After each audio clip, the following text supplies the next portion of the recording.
Hey, this is Morning Show. I'm Jeff Cook with Kristen Messagey, Jackie Contessa, and the TJ Wilson. Morning. Good morning. Morning. Kristen has a new haircut. And You so can do I. compliment it. I won't be offended. We talked about compliments a while back. You don't like compliments. Yeah, that I are, wanted to fix about- all that. I was like, oh, that was too on the spot is what that was. I like all kinds. My hair looks good though, right? Your haircut It makes looks you great. look Thank you. intelligent and worthy as a six coach. Human being. Yes. Well done. Guys, my coffee sucks today. Boo. I ran out of milk again, so I used almond milk. And I don't really put sugar in my coffee, right? I think cream or milk or whatever is really just a utility to make it not bitter. So the almond milk is it's an acquired taste and it's fine, but I also babysit my coffee and I keep it on the heater, the hot plate thingy. Oh. So the almond milk does not agree with the thingy, and I don't agree with the way that the almond milk does not agree with the thingy. Yeah. Yeah. All of that sounds about right. That's rough. I bought the heavy cream Yeah. for this podcast. No. Everyone else in my house drank my heavy cream. Injustice. I am left with mere half and half today. I feel like there's an inappropriate joke there, but I can't quite make it, so I'm going to let it go. See, all of this is a good indicator that y'all should just start drinking it black. Which I have had done in many, many seasons of life, but then I get it hits my bloodstream too fast. Where else am I going to get the fat? Or milk. Where else are you going to get the fat? Just eat more fatty foods. Yeah. I Butter, have lots of recommendations avocado, for you if you need. olive But oil. I like getting it out of the cream. You get protein and the fats. It's better than peanut butter. Take it up with your All family. right, so we're talking about recovery. Last time we talked about burnout. Apparently, after you burn out, you have to recover. And so I am curious how this happens. I'm asking for a friend.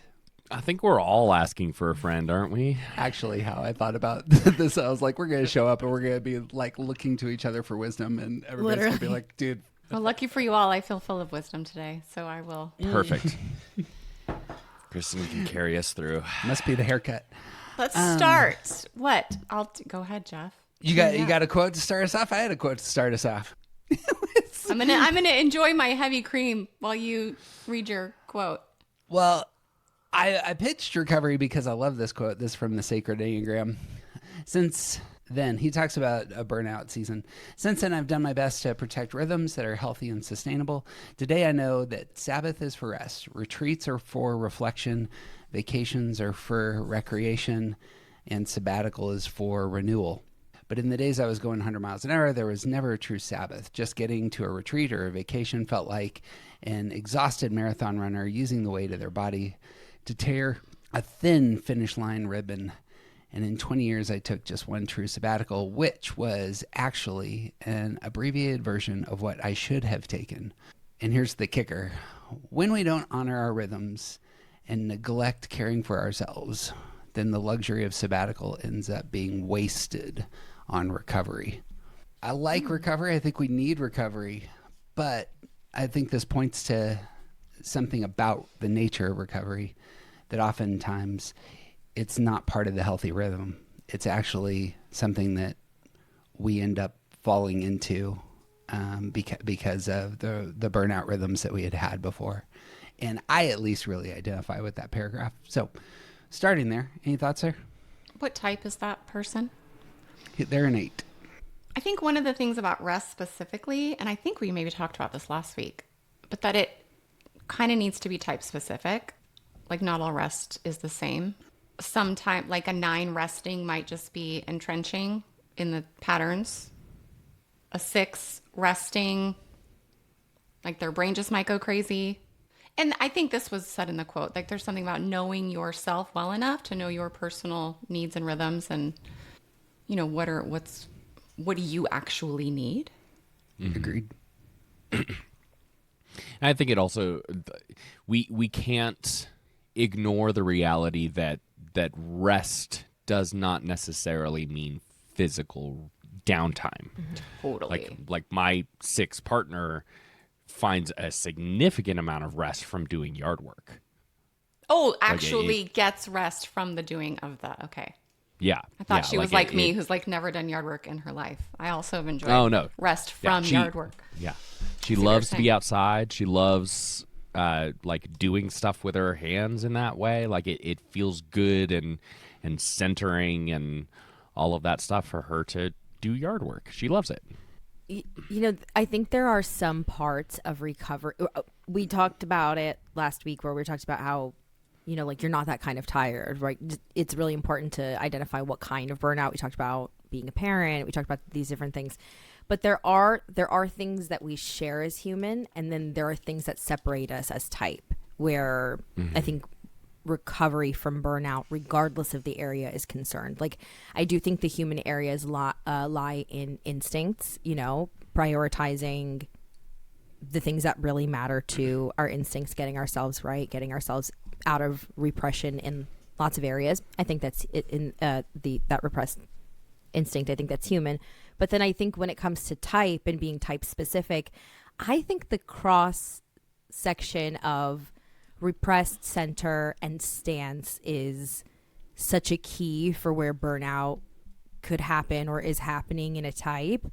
It's integrating all of that that I think makes recovery. And when we talk about, working on repressed center, I don't think I'm not saying that the cure to burnout is making that like the lead of our lives, but I do think that getting it out of the repressed state is the thing that regardless of the burnout area, is the thing that starts. Because I think wholeness, recovery, whatever word you want to use for being out of that state, and staying out of that state requires balance.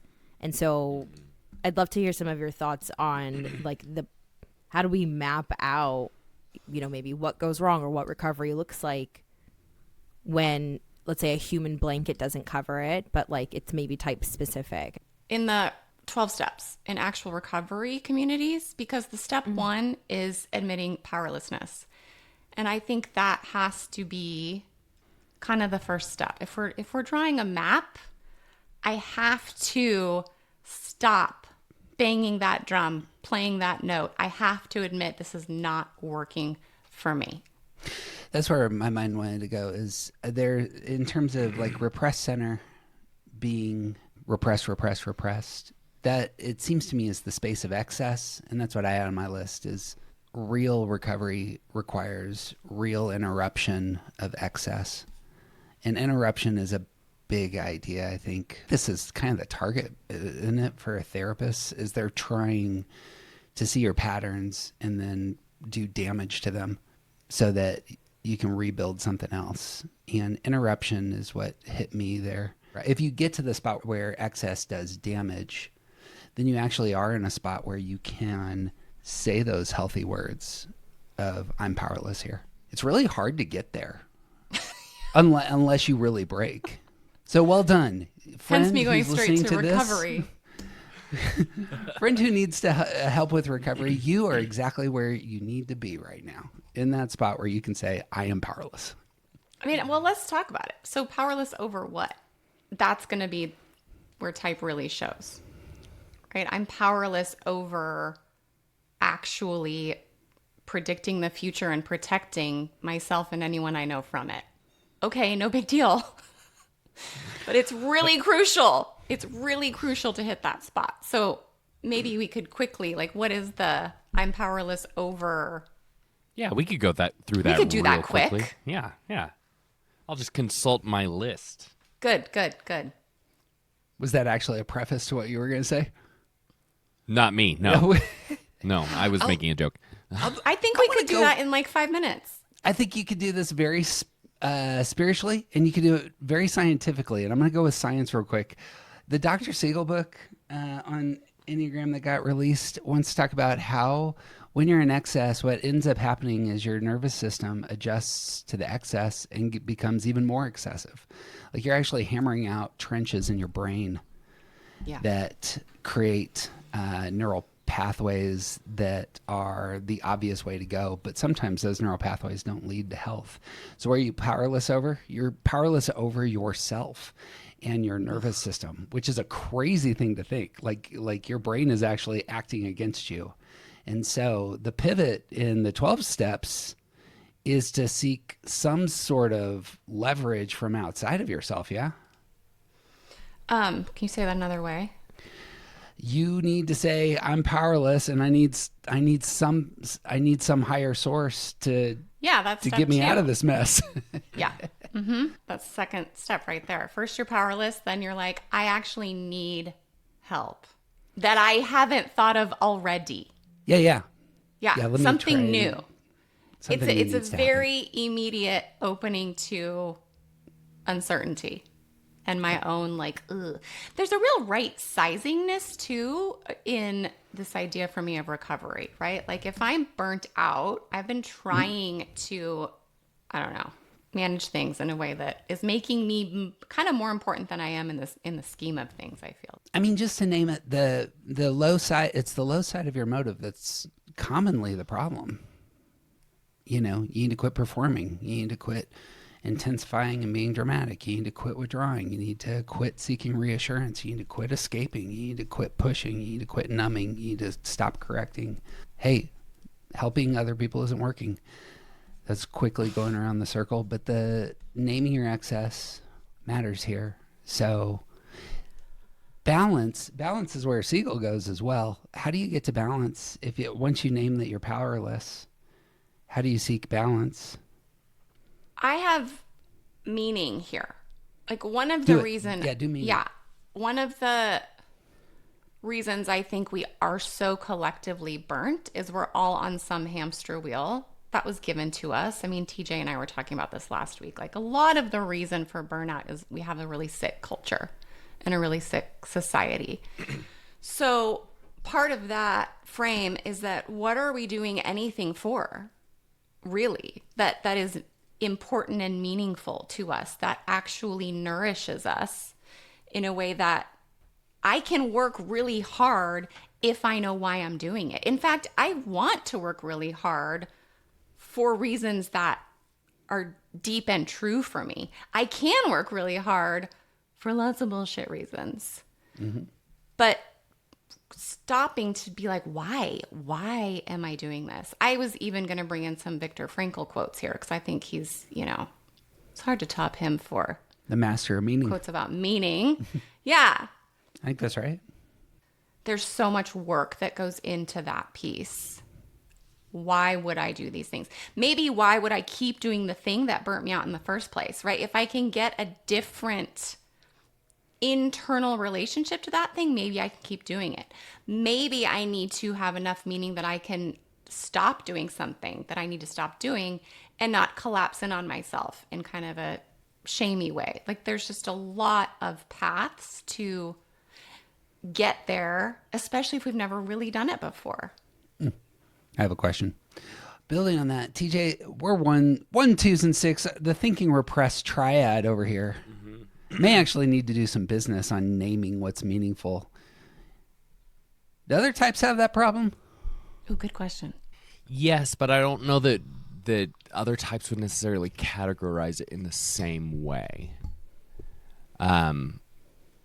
Because I think 4s, 5s, and 9s really struggle with meaning and purpose, and like that's part of getting out of our body is like figuring out which things are important and putting our energy toward the things that are important and not toward the things that aren't important, and finding purpose as a like this is a thing to motivate us to actually get into the things that we're doing.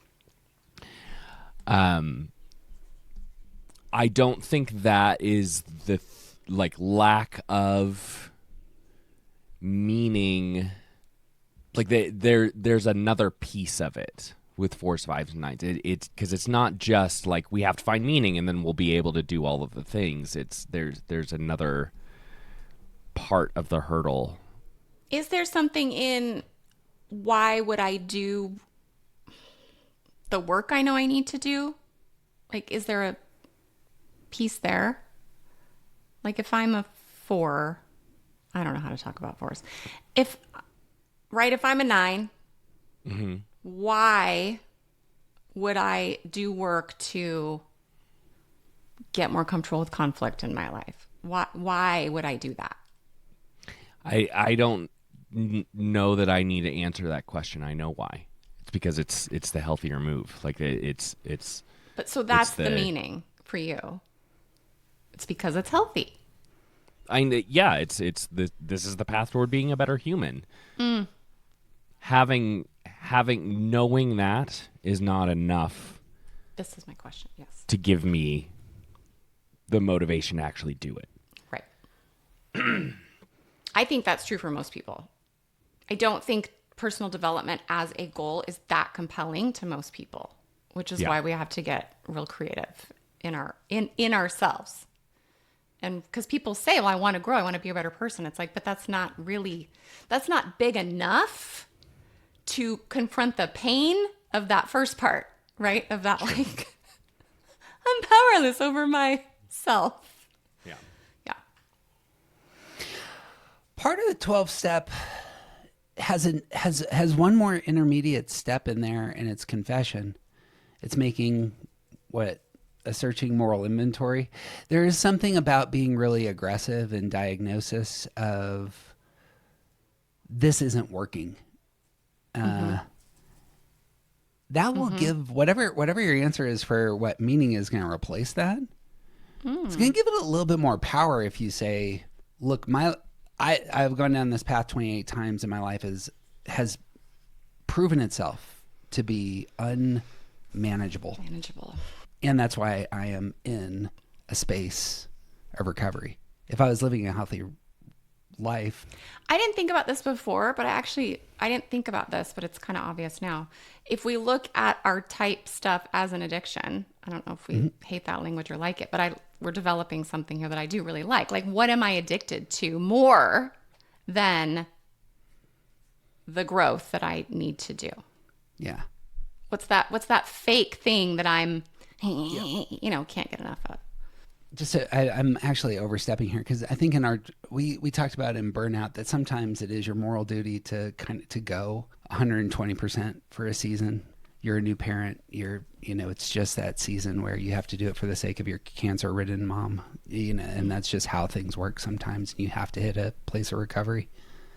So maybe that's maybe there's two, is recovery self-inflicted because of bad choices, or are you in recovery because you just need to name you did the right thing? That's one-ish. You were going 120 miles an hour for the sake of something worthy, but now you have exhausted. The tires fell off of the car. But even that, how do we approach that? It's like the circumstances don't define how we approach the thing. It's the how we approach the thing that I think that's the only part that's in our control. So that's, I think, what we're talking about in the Enneagram. It's the parts that are in our control, which aren't much. Well, I'm saying that as a 6. Probably aggressive types wouldn't agree with me on that, which might be their addiction, right? They're like, what are you talking about? No. So of all things, Dr. Siegel's book really wants to pitch control as kind of a primary. You can be controlled by the bad habits, aka neural pathways that you've fashioned. The more that you can escape that, the more volition you have, the more control you have, the more you can actually make choices if you can rise above control, that. Yeah. If you, he makes it neurological in terms of balance your brain and nervous system. And then you have 3 different, neural pathways that you can choose, which is kind of interesting on that front. It's like on the control front. I'm just going to bring in one of the quotes that I really liked. C.S. Lewis said, "You can't go back and change the beginning, but you can start where you are and change the ending." Oh, that's a good one. So this has me thinking about a lot of recovery for a lot of people has so much to do with mourning the loss of what we thought would be. Yeah. And there's a lot of people who go about recovery trying to I struggle with the word recovery because are we trying to get back? Yeah. Because we can't. We just can't get back. There we go. Period. We can't get back politically. We can't get back social. Like, we can't undo what has already been done. We can't get back to a way that things were. I loved the last 2 years of high school. I'm never going back there. And thinking about how great that was is really just going to get me stuck. And if I'm in recovery, then like trying to get to a place where I get back or where I'm aiming for getting back is a wasted effort. And thinking about like addiction recovery in particular, like one of the things that is massively important for addiction recovery is recognizing that you are in recovery for always. Like you are and will always be an addict. And this is something that you overcome daily, moment to moment. It's not something that you're ever on the other side. So like trying to figure out, like this is part of what I've been pondering. Part of why I've been so quiet is like, what does our orientation to time, how does that inform where we're looking in recovery? Like, are we trying to get back? Are we aiming for a future where we're completely healed from our addiction? That's not a real future. And insert type there, right? Am I looking to a future where I'm just not a 6 anymore? Mm-hmm. No, because that's it's not so a real thing. painful. That's not a real thing. Yeah. Yes. Okay, so in recovery, are you looking to the future? Like in spaces of recovery, like when I hit those burnout spaces, like I'm not looking to a future. I'm trying to get through this second. Like I One have day at a no time. idea what I'm doing right now. So good. I suppose to build on time orientation, just to pick 9s for a second in terms of, I think you're right in terms of saying, one, it's not just that the future is difficult for you to get into, but you're also resistant to the present. Yeah. And therefore, like living in the past is a true temptation for 9s as well as 4s and 5s. And that's the withdrawal. That's part of the stance is defined here. It seems to me that this is an opportunity for the 9 to remind them. I want to push back into maybe beyond Heart's message and Holy Idea and just talk about your identity. Like the win for the 9 is going to be very different from the win for the 1, the 6, and the 2. Knowing that you're a healing presence in the world, knowing that you have power in that space, knowing that you matter to people who are experiencing conflict, you need to get that in your bones, and you need to anticipate the fact that your future has that as part of your story. And that you're excited for those opportunities to emerge because nobody else on the planet has more skill to speak into that space than you do. That is a story worth embracing. Now, my story is going to be very different. I'm going to categorize goals in a very different kind of way that are going to be executable and check markable and all the rest. But I think identity ends up being real helpful here for what, I don't care what you can't do, Enneagram 2. I don't care what you can't do, Enneagram 6.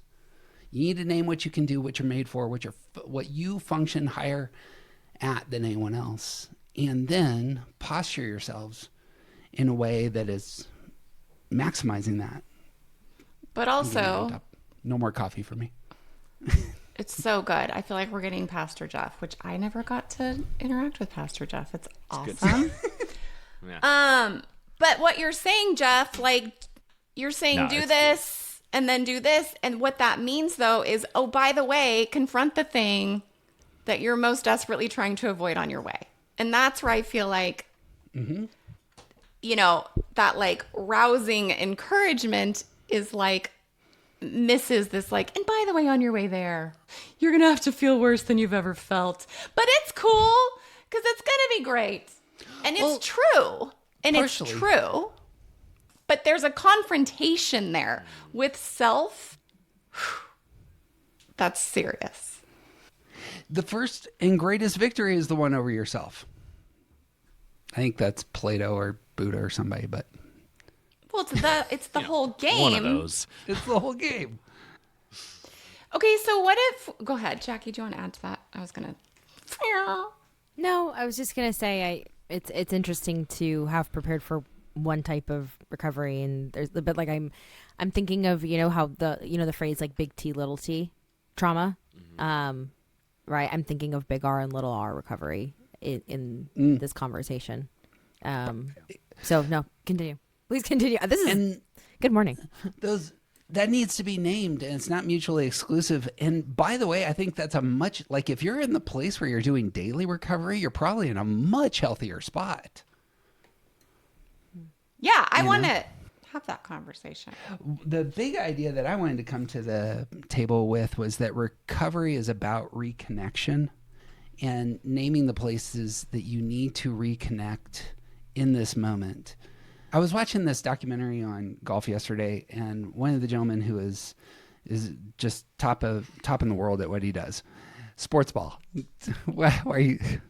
I'm like a documentary about golf. My brain exploded Chris with and I boredom. had a moment. Yeah, we did. They heard a boring about boring. It helps me sleep, y'all. But before I go to that sleep, makes sense. I learned a lesson. The gentleman who's at top of the world at what he does said to something to the effect of, on the course, there are moments where I simply focus on my posture while walking, because when I stand confident, it affects everything else about me. And there's in that bit of intentionality.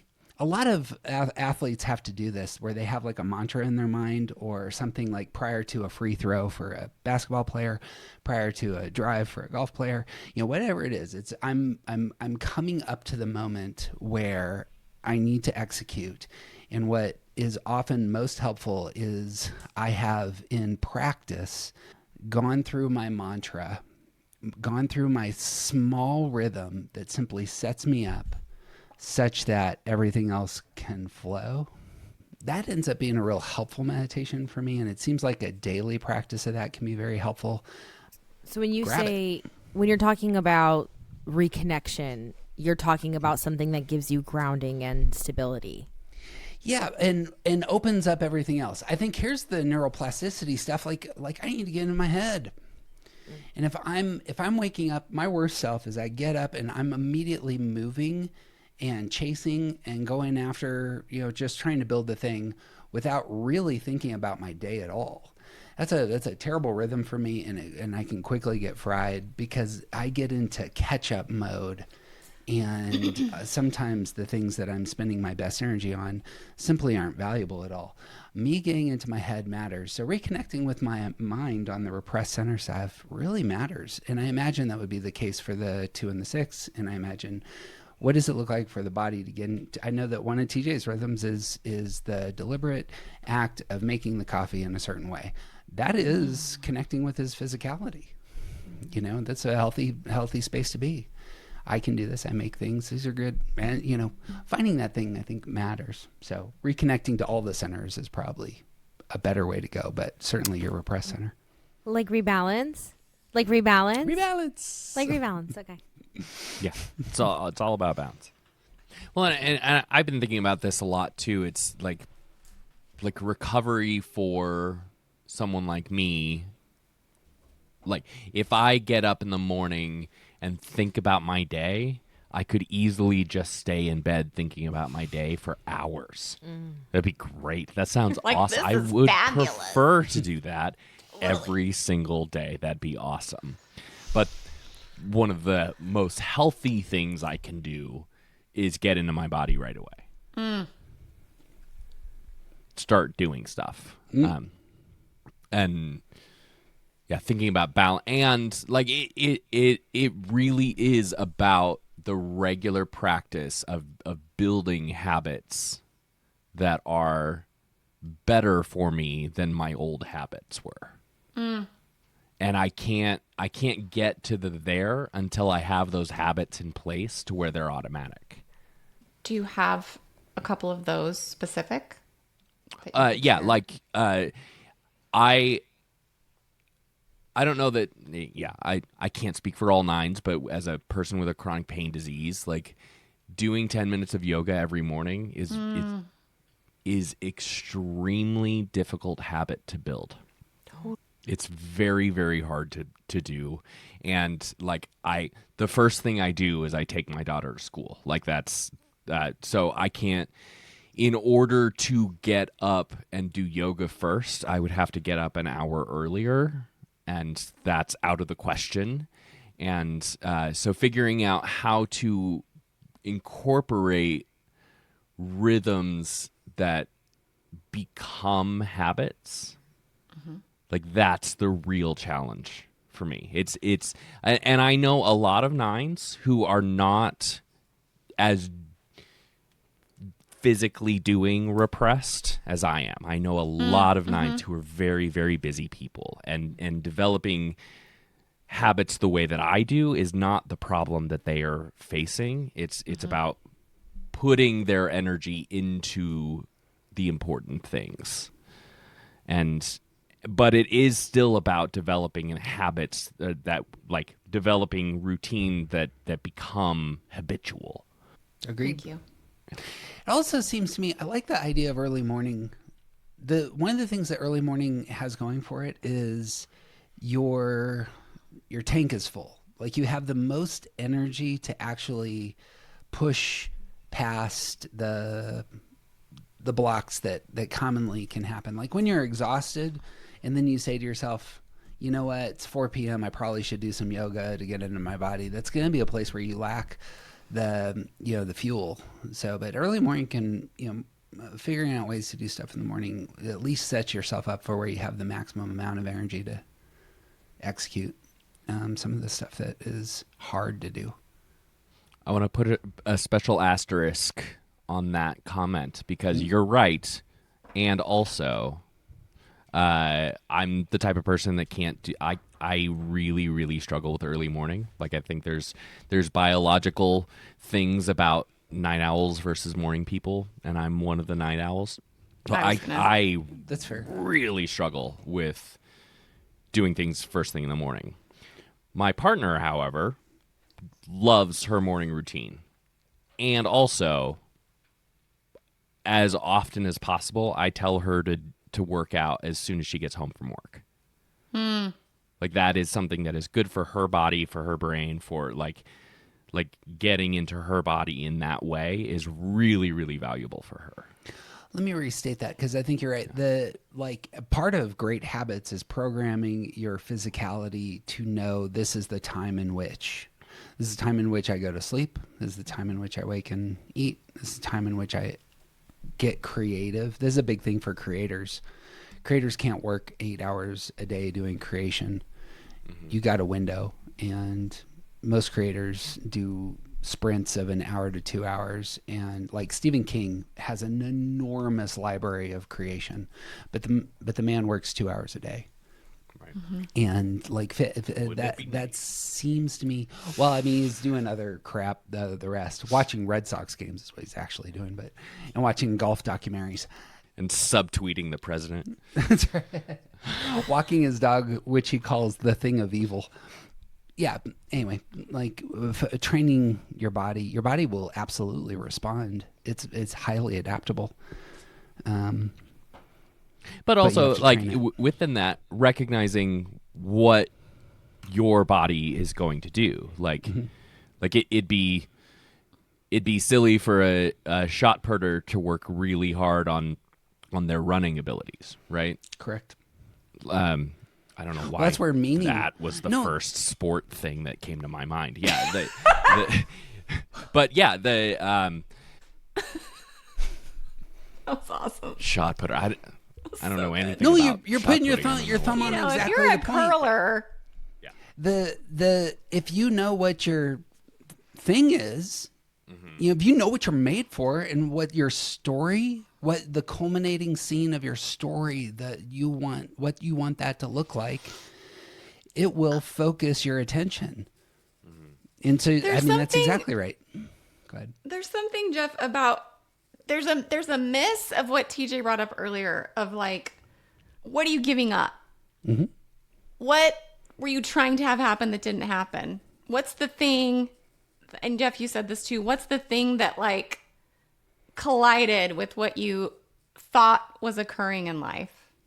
So there's something in the like, the bigness that you're offering here that's awesome, but I really feel like it misses, we got to go, there's a collapse first, like a healthy collapse, like a healthy reckoning with what's actually here. I mean, and to get even slightly darker, there's going to be a handful need to get a little darker. Yeah. There's going to be a handful of collapses in your life between now and when you're 90. And that's something we suck at culturally, right? And even in religious spaces where you would think these things would get some treatment, they don't. So how do we do that part well? I think there's really something important there in terms of, and I was also thinking if we take off recovery, which is a big word, if we just talk about feeling better, I think we have to feel worse first. I just do. Because there's this acceptance and this potential grief that I think is really important. Was that in your golf documentary? It was. Let me tell you what the answer is. There was actually a great line on this front, and perhaps it's something worth picking up next time. What does it look like? Since you know that there's going to be a handful of triggering events in your life, disruptive People events. don't know this. People don't No, but it should be named. And so part of the healthy life, because you can look at your life at a meta level and just say, look, I understand that things are going to break and that my best laid plans are actually, fantastic sandcastles that the ocean is going to kick over. And so what does it look like to be a flourishing human being in those spaces? That's a really helpful question, it seems to me. Yeah. But one of the things that was in the documentary was of this sort, was like a lot of golfers are perfectionists because the sport kind of requires that. And so when a bad shot occurs, that can do, it can get in your head and people can get on tilt and just collapse. The golfers collapsing at the end is a really common metaphor. And they had a psychotherapist on who does sports psychology, and he said, I'm listening to the Golf Channel and they're talking about Joe who just hit a terrible shot, and the commentators say, can't win a tournament if you make shots like that.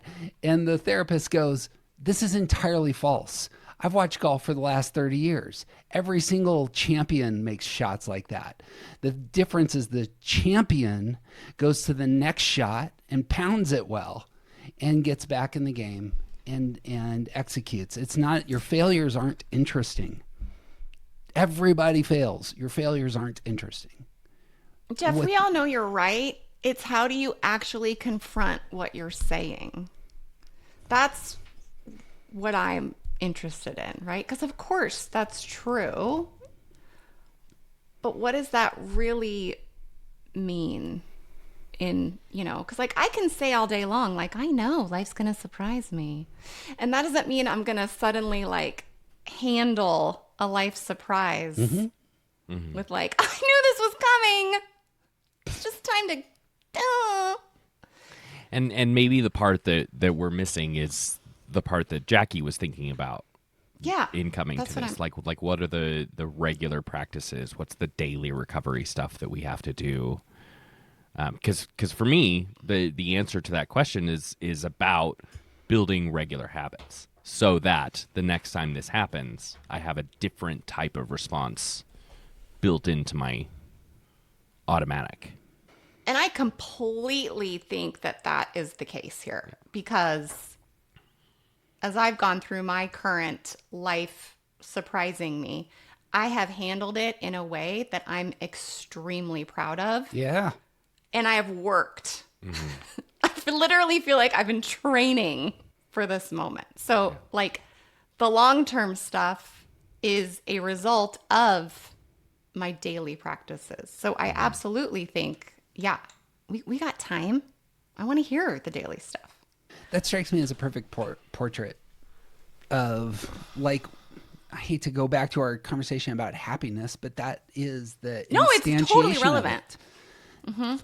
Thriving, flourishing, being a healthy human being, it looks like that. You've done the work such that knowing that life is going to transpire in unpredictable ways and sometimes will punch you in the mouth in ways that leave you crying wreck on the floor.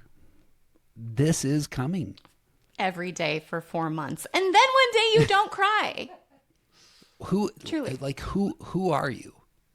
Yeah. What are you made for? Being able to answer those questions with real clarity and self-understanding seems to me to be a real source, especially if you're tapping into that source speaking over you, your heart's message that's going to like just inflame that. That feels to me like a great posture, a space to make your house. I would like to say for the record, I freaking love sports for these pieces. Seriously. Yeah. Like the things that can occur, is I love sports for the like what humans can do. It can showcase the best and worst, like some of the as you watch, some of the people who are the most successful in the world at what they do are train wrecks of human beings as well. So totally. Yeah, that was one of the things that I kept thinking about. It's like part of recovery has to be a realignment of what matters. Mm-hmm. Like coming back to meaning, because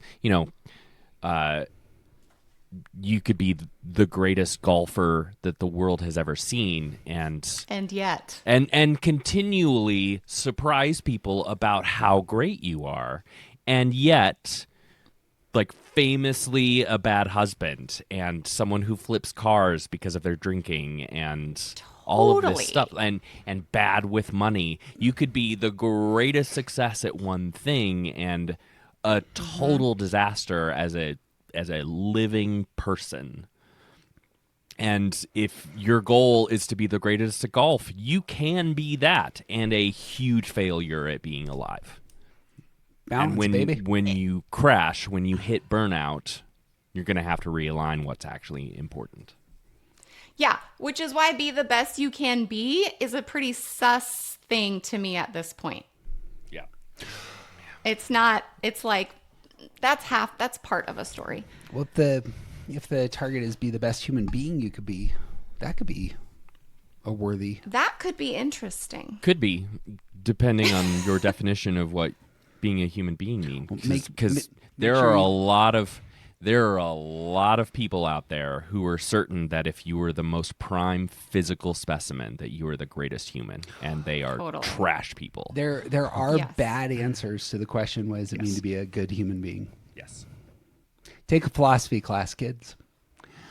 Seriously. Hey, Jackie. Okay, Jackie, tell me about the daily work.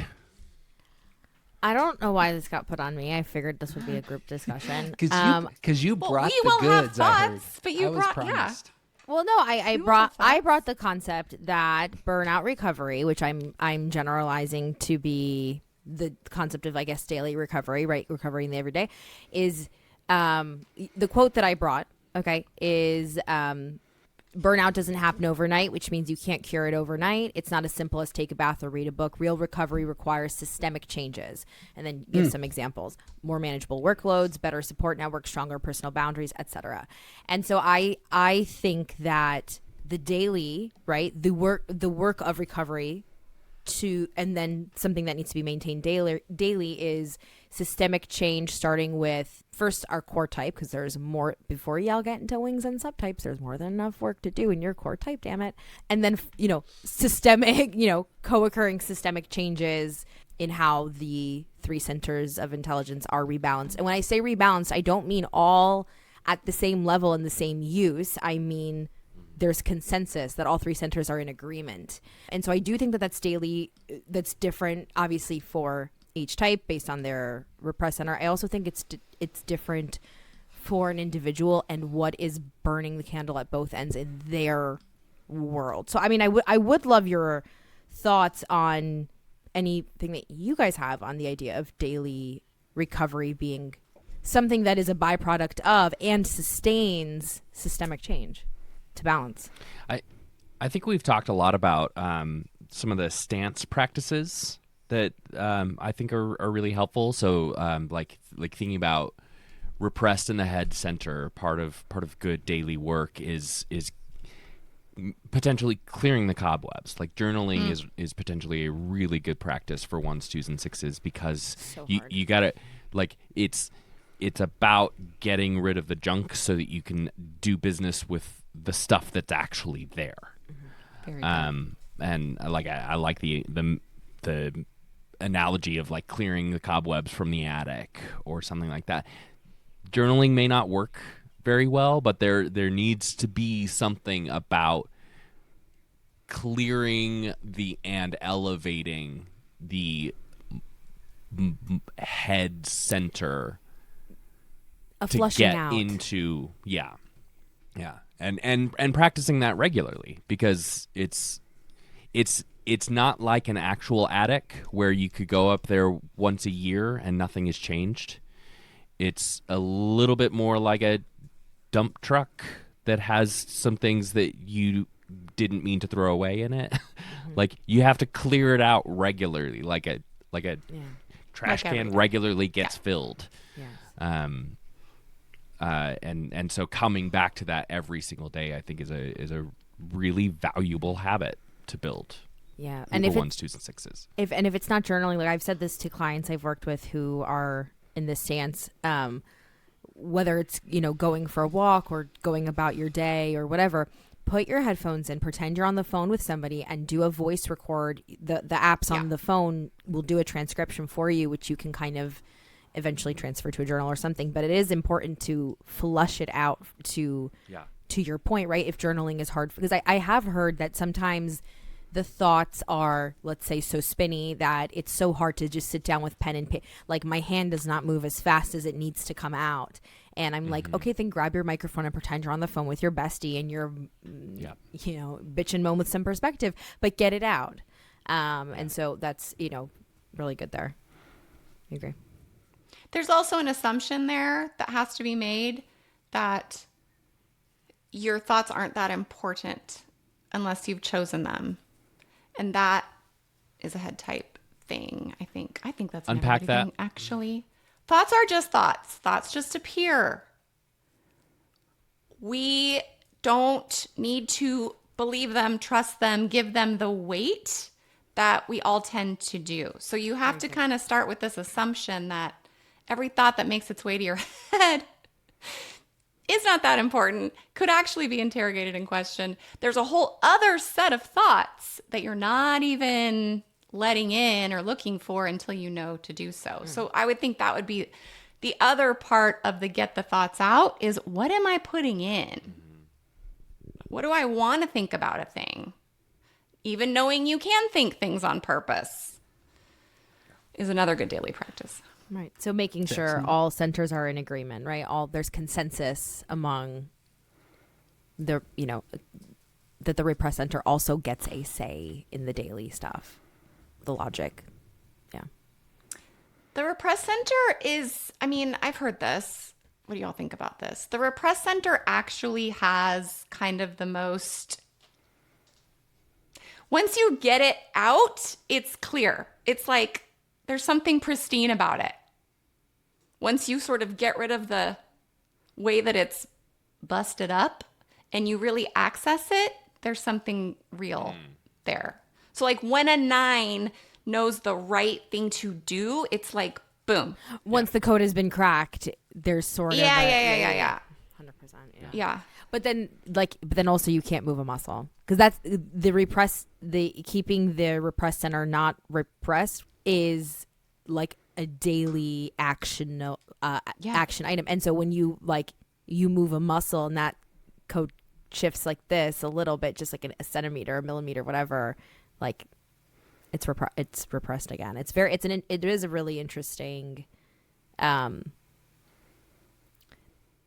why I look for steps before things that would look like burnout. I often look for areas that are overwhelmed or will become overwhelmed in terms of a person's personality problems, because I'm like, we're going to get to a point where we have to unrepress this thing again.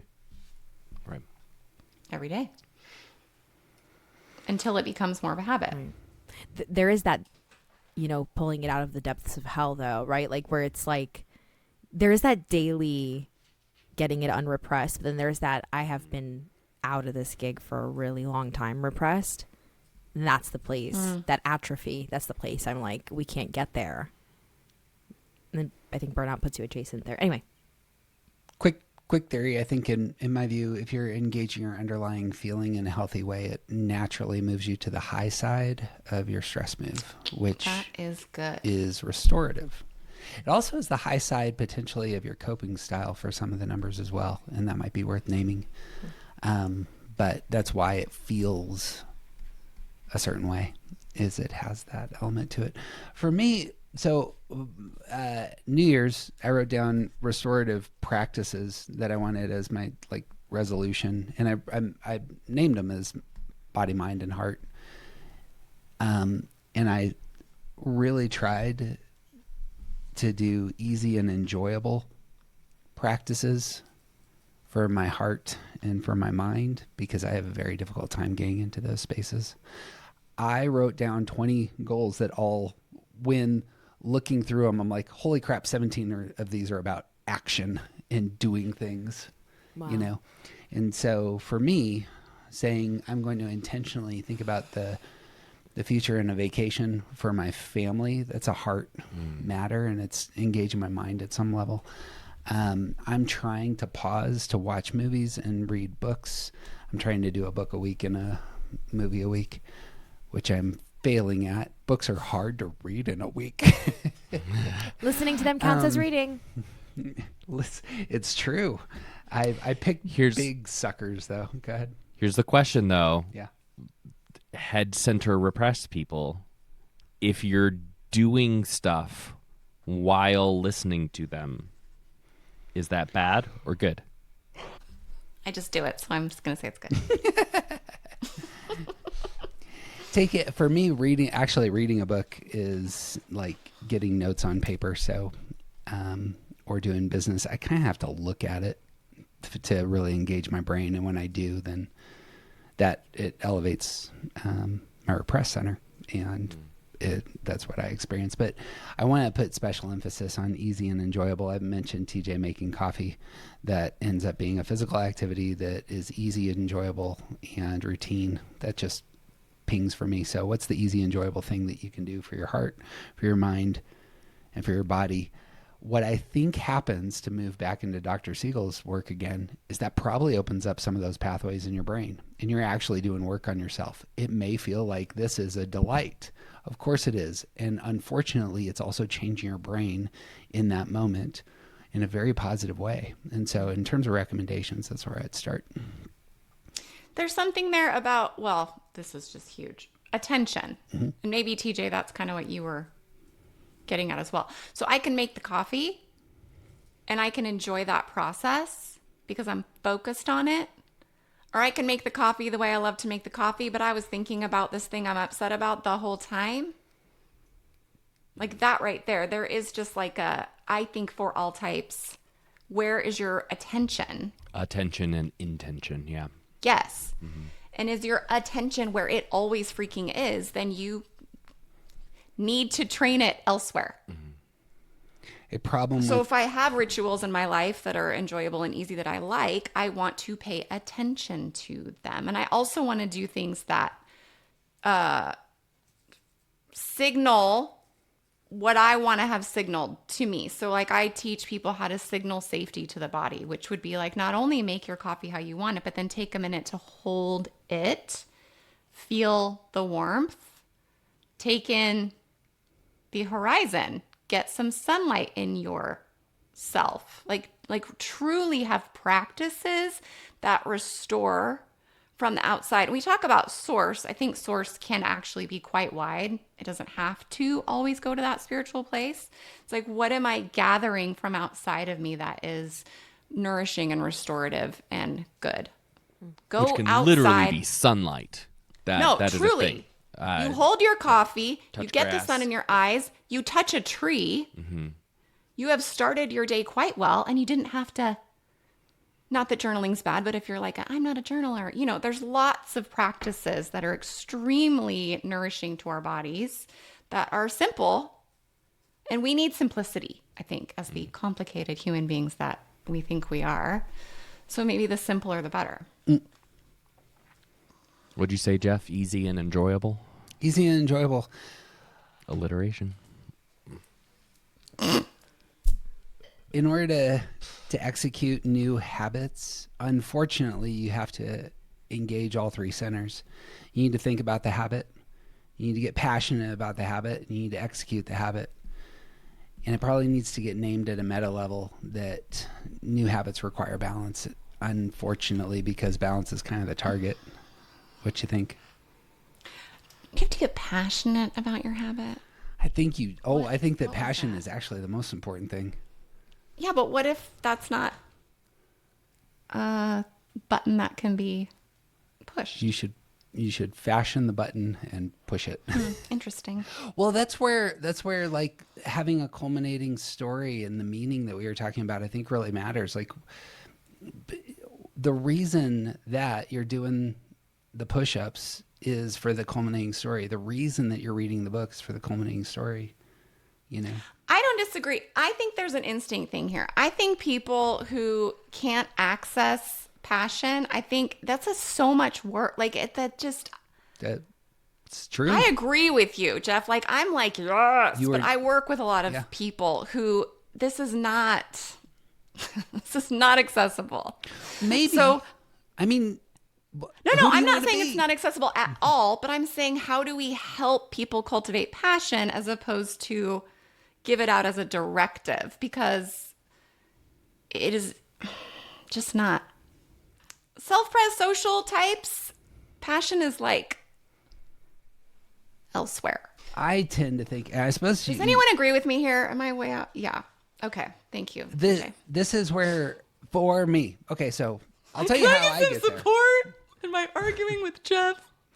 The way that I get there is I have a vision of something in my life that produces passion. And so that's the vision actually is the catalyst for that. And so I don't know how else to get there. So does anyone in this room have a hard time getting Jeff, are you a sexual subtype by any chance? I sure am. Okay. It's so one of the first it is two anyway. it makes a lot of sense that that's something that just is for you, but it also makes sense that that's something that is is a lot of intentional and sometimes impossible work for a lot of people because it comes with a lot of cost. And for you, it comes with a lot of what you need to do what you need to do. But not. Look, here's the thing. I'm never going to say that the stuff we're talking about is easy. Never. But it is easy for some of us. This is my point. I find I'm as passionate as the day is long, and I love it. But it's an easy button for me. So I would love to hear from TJ on this because he raised his hand when I said. I think to all of your points, like the bringing the centers into balance, Jeff doesn't need to work on the one that gives him passion. Exactly. I do. Yes. But I don't necessarily need to work on the one that that makes sense of the purpose, right? Mm-hmm. Like I get that. I know why yoga is good for me. Giving a crap about doing yoga every day, that is totally super hard. Yeah. This is the point. TJ, do you want to one day walk Fiona down the wedding aisle? Is that something that produces passion? That's tough, man. It's not that I don't care. It's that I don't necessarily have passion for it. Right. Because it is such a distant future for me that it doesn't induce passion. And it I doesn't think induce is a good like word there because I think, Jeff, to what you're saying, it there's a use there for passion. And so if other people would just passion, then they could use the same tool for the same reason. Let me spin it negative. Can you imagine Fiona having to walk herself down the aisle because you're not there? And does that produce passion? No. Are you? Yeah, I have a Jeff, question. do you assume Something that all else. types? Do you think all types of momentum and motivation work for all types of people? Like if every time you come in contact with something that feels like passion, it starts to light a fire under your ass. Do you assume that that is the case? That is what it like? Yeah. Look, I in this moment, I am not trying to be no, right. I'm not either. And you can do with your lives whatever. No, you it's wish. what's accessible. I'm just trying to pitch. This is how I get there, and some of the things that would. But So, it's accessible to offering you. this is right? hard. It's Well, it is. TJ, have you ever felt passion as you understand it? Oh yeah, sure. Okay, Yeah. when and what? Oh, I don't know. Well, let's give you a minute to think of figuring something. out examples. Is Why am I much so harder, offended but that I'm not on that list? Go ahead. I think relatively talking about the same thing. I think bringing these things into balance and figuring out ways to access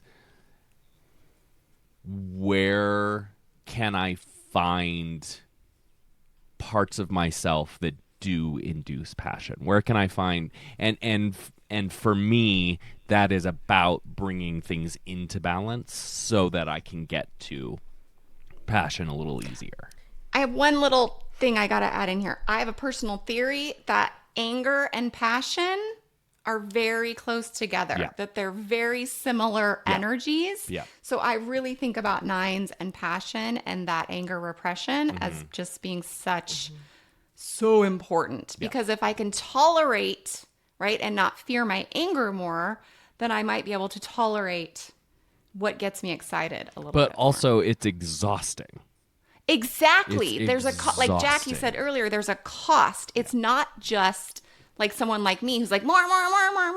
It's like, okay, I did that and now I have to recover. Ooh, now we're getting somewhere. Right? I have to Coming if full I'm circle, going to as do it that is. in a day, then I'm going to have to build in what does recovery from that energy output look like for me? So it actually becomes a net positive as opposed to something that takes me out, right? If we're in recovery and we blow out our nervous systems, then we're stuck. We're still in again. recovery. Yeah. We're still in recovery. So actually titrating our work, I think, is extremely important. And do we know what that looks like? Like I'm going to do a little, my ego is going to be annoyed that I could only lift 5 pounds today, but that's what I could do. And then can I respect myself enough to be like, that mattered. That mattered that I did that. Yeah. Honor that effort and then do it again. Because I think this idea, like certain emotions for certain types are going to blow them out. If I think about a 9 getting in contact with passion, I just immediately think, well, I would qualify that as disturbance if I was a 9, and that's not the thing that's going to get me Right. going. But it might be the thing that gets a sexual 1 going for sure, for certain. And that's valid, and I think hold on to it for dear life. I think, well, what I was trying to pitch is that all the types are going to struggle here with either the thinking portion, the passion portion, or the execution portion. The passion portion? Thinking passion. Alliteration Well, the up passion the of- wazoo today. Is that our heart center, the passion portion? I think it's about your repressed center, probably. It's like actually the courage is what's required for 4s, 5s, and 9s. Courage is the ability to execute the demands of wisdom. So execution and wisdom go together. I think 4s, 5s, and 9s probably all, in some sense, can know what they're supposed to do and lack this. The what is the fuel? You need some fuel to induce that. Need some fuel and then a plan for the back end. It's like if I'm going to take a risk, then I need to know how I'm going to take care of myself after I do that. So there's a lot of post the effort, because recovery can feel like effort, I think, is something else that we're kind of bringing out here. So how do I treat myself after that so I don't just pop back into my regular stuff? So like for 6, let's say I do something and I do a courageous thing and it actually wasn't that hard. So then if I'm not onto the fact that my brain's going to turn on me and say, why did you make that such a big deal? That wasn't even that hard. If I don't plan for that moment, then I'm missing an opportunity to have my work actually build on itself and create a virtuous cycle. No, go ahead. I'm done. And this would be the struggle for the 1s, 2s, and 6s. For the thinking repressed, it's really not the courage that's required. It's not the energy. It's not the passion. What we require is wisdom. And I think you're putting your thumb on exactly that, is the thinking through things in a productive way that elicits real insight into yourself and the world around you and your place. That's what's required for the 1, 2, and 6. And for the 3, 7, and 8, you all need to moderate. And have a plan. How does a 3, 7, 8 moderate? And how do they treat themselves around that? That sounds hard. Well, they're independent and they need to step into the relational center and allow their hearts to be exposed and allow their feelings to be named. You have to reveal their passion portion. I think so. The no big deal side of things, I would love to name, because that is the place I think so many of us actually get stuck, is we see the obstacle and we say this obstacle is insurmountable, and that needs to be shotgunned in the face and a trench dug and buried. I don't think we see it as insurmountable. I think the system acts and makes you are it. a victim in that kind of mentality. It's not a mentality. It's a nervous system response. It's not a mentality. I mean, in terms of saying the system is... In terms of assuming what I'm saying, no big deal, is I'm saying confront your core shit. It is an extremely big deal. If it wasn't a big deal, none of us would be stuck in our type stuff. It's the biggest deal. And you're saying that doesn't matter. And I'm saying, I think that matters a lot.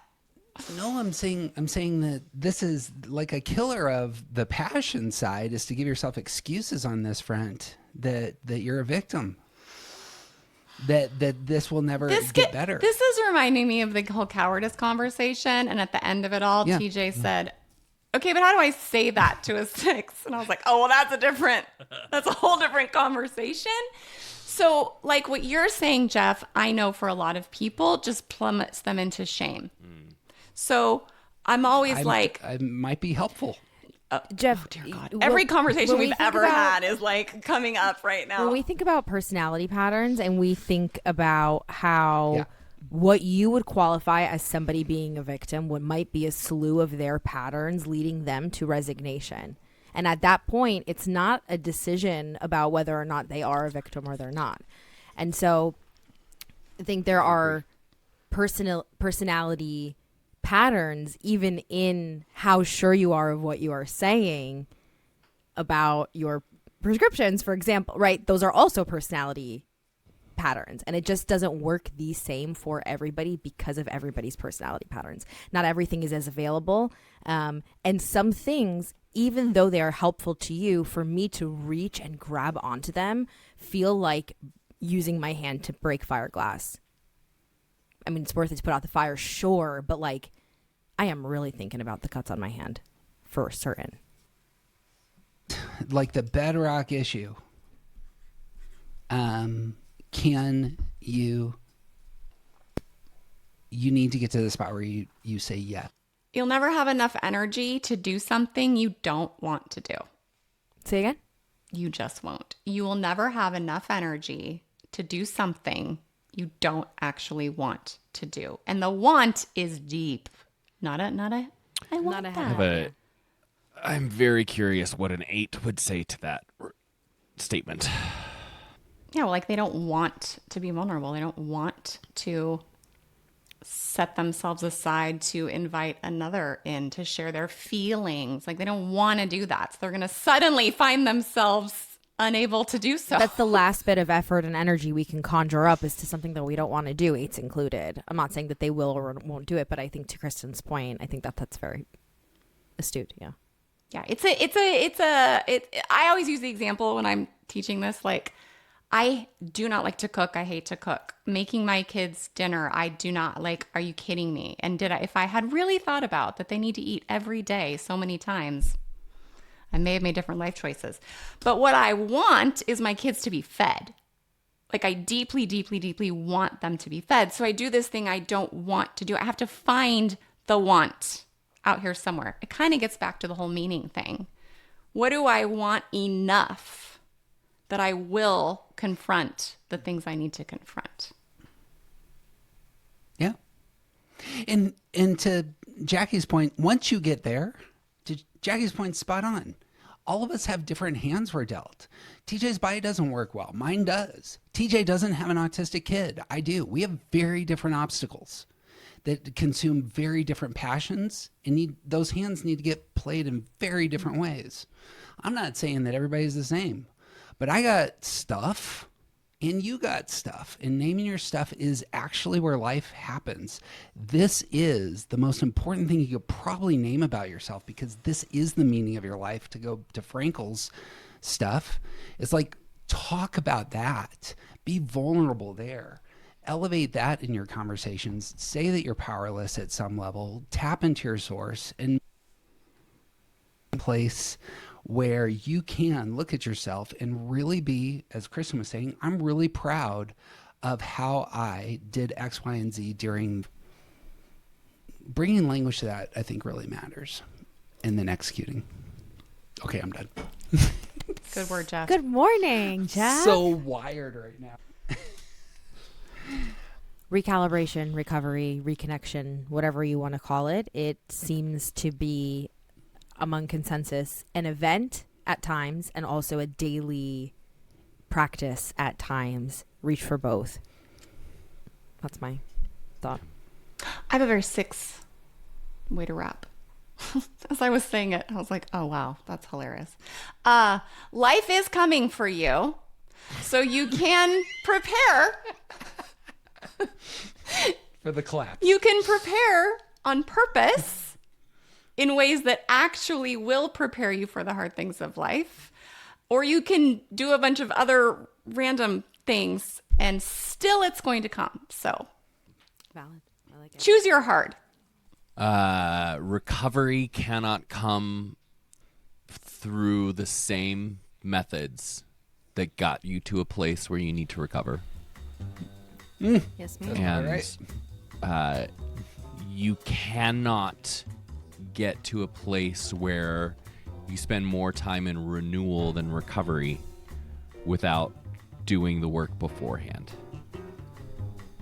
Like, you can't have healthy habits without building healthy habits. Good. And that's one of the things that recovery is going to teach us, is how to have healthier habits. Let me rephrase that. That's one of the things that recovery can teach us. Yeah. Very good. If we do it with intention and attention. It's excellent. Next time, I want to pick up secondary centers. This is what gone through my head the entire time we've been talking. I think they don't get enough language, and I think most of us actually don't have a problem with our repressed center. I think we have a problem with our secondary center, and I would love to bring that up. Ooh, spicy. Next morning Spicy. conversation. Excited to give all of you a hug. Oh my gosh. Couple This of days. upcoming Oh my week. God, we are going to group hug so hard. It's not even funny. Oh, I don't know if I'm up for that. Okay, It's I that. gotta go really. Let's end this. Go. guys. Yeah. Good morning. I can't end it until Just turn your video off. Yes, thing stop. occurs. Say good morning. Just say good morning. Good morning.